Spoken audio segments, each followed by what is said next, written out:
Hi friends, ஐநார் துணை serial உங்களுக்கு பிடிக்கும் அப்படின்னா நம்ம சேனலை லைக் பண்ணிக்கோங்க, சப்ஸ்கிரைப் பண்ணிக்கோங்க. அப்போ தான் நாங்கள் போடுற வீடியோ டெய்லியும் உங்களுக்கு நோட்டிஃபிகேஷனில் வரும். நீங்களும் எல்லா எபிசோடில் என்ன நடக்குது அப்படின்றத மிஸ் பண்ணாமல் பார்க்க முடியும். சரி வாங்க ஃப்ரெண்ட்ஸ், இனி வரக்கூடிய காலங்களில் ஐநார் துணையில் என்ன நடக்க போகுது அப்படின்ற ப்ரொமோ ப்ரொடிக்ஷன் பார்த்துடலாம்.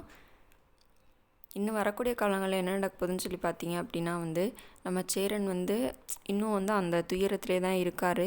ஆனால் இருந்தாலுமே இப்போ சந்தா கூட்டிகிட்டு போயிட்டாங்க இல்லையா, அந்த இதில் தான் இருக்கார்.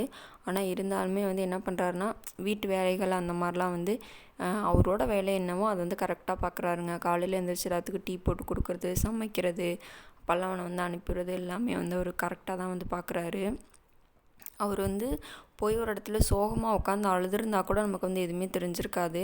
ஆனால் அவர் எதுவுமே நடக்காத மாதிரி மற்றவங்க முன்னாடி, அதாவது வீட்டில் இருக்கவங்க முன்னாடி மூஞ்சி தூக்கி வச்சுருந்தா, அதாவது ஃபீல் பண்ணிவிட்டு செஞ்சுட்டு இருந்தோம்னா அவங்களோட மனசு கஷ்டப்படும் செய்யும் அப்படின்னு சொல்லிட்டு இவர் எப்பயும் போல் இருக்கார். இதை பார்க்கும்போது தான் ரொம்பவே மனசு கஷ்டமாக இருக்குது. எனக்கு பர்சனலாக அப்படி தான் இருக்குது. உங்களுக்கு எப்படி இருக்கோ அப்படின்றத மறக்காமல் கமெண்ட் பாக்ஸில் கமெண்ட் பண்ணுங்கள். நம்ம சேனலில் போடுற வீடியோஸ் எல்லாமே உங்களுக்கு பிடிச்சிருந்துச்சின்னா மறக்காமல் நம்ம சேனலை லைக் பண்ணிக்கோங்க, சப்ஸ்கிரைப் பண்ணிக்கோங்க.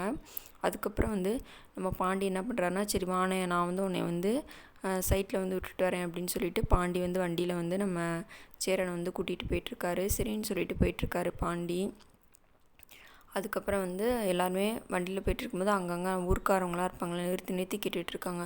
என்ன பொண்ணை யாரோ கூட்டிகிட்டு போயிட்டாங்களா, செஞ்சுட்டாங்களா, என்ன மறுபடியும் கல்யாணம் நின்றுச்சா, அந்த மாதிரியே சொல்லி சேரனோட மனசு ரொம்ப காயப்படுத்துகிற மாதிரி எல்லாருமே பேசிகிட்டே இருக்காங்க. இவங்களும் அதுக்கேற்ற மாதிரி பதில் சொல்கிறாங்க. ஒரு இடத்துல பாண்டி என்ன பண்ணிடுறான்னா ஆமாங்க கல்யாணம் நின்றுச்சு, உங்களுக்கு என்ன, உங்கள் வேலை ஏதோ அதை மட்டும் பார்த்துட்டு போங்க, அடுத்தவங்க வீட்டில் என்ன நடக்குது, என்ன இது பண்ணுதுன்னு சொல்லி தான் இது பண்ணிகிட்டு இருப்பீங்களா, கிளம்புங்க அப்படின்னு சொல்லிட்டு பாண்டி கோவமாக பேசிடுறாரு. பேசிட்டு சரின்னு சொல்லிட்டு வண்டி எடுத்துகிட்டு போயிடுறாங்க. அதுக்கப்புறம் சைட்டுக்கு போனோன்னா சேரன் நம்ம சந்தாவே நினச்சிட்டு ரொம்ப ஃபீல் பண்ணிட்டு உட்காந்துருக்காரு. அங்கே வேலை பார்க்குறவங்களாம் என்ன வேலை அப்படின்னு மட்டும் அந்த வேலையை மட்டும் அவங்ககிட்ட சொல்லிவிட்டு இவர் ரொம்ப அமைதியாக உட்காந்துருக்காரு. பார்க்கவே ரொம்ப பாவமாக இருக்குங்க. இன்னொரு பக்கம் பார்த்திங்க அப்படின்னா நம்ம நிலாவோட ஃப்ரெண்டு நிலாவை பார்க்குறதுக்காக வேண்டி வீட்டுக்கு வராங்க. இந்த ப்ராஜெக்ட் அதை பற்றிலாம் பேசிகிட்டு இருக்காங்க. அதுக்கப்புறம் நம்ம சோழன் இருக்கார் இல்லையா, சோழன் வழக்கம் போல் வாடகைக்கு காரில் போயிட்டுருக்காரு.